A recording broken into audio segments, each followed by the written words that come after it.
The water cycle, nature's amazing water adventure.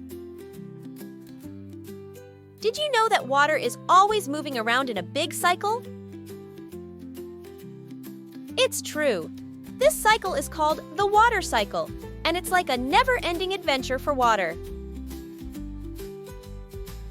The water cycle starts when the sun shines its warm rays down onto the earth.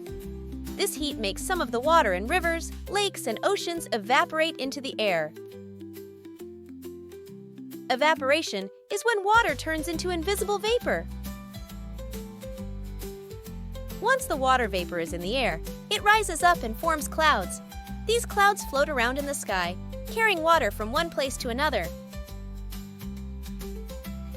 When the clouds get heavy with water, they release it as rain, snow, or hail. This process is called precipitation.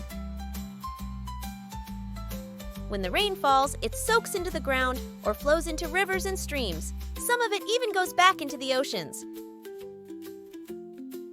This water then starts the cycle all over again by evaporating into the air when the sun heats it up.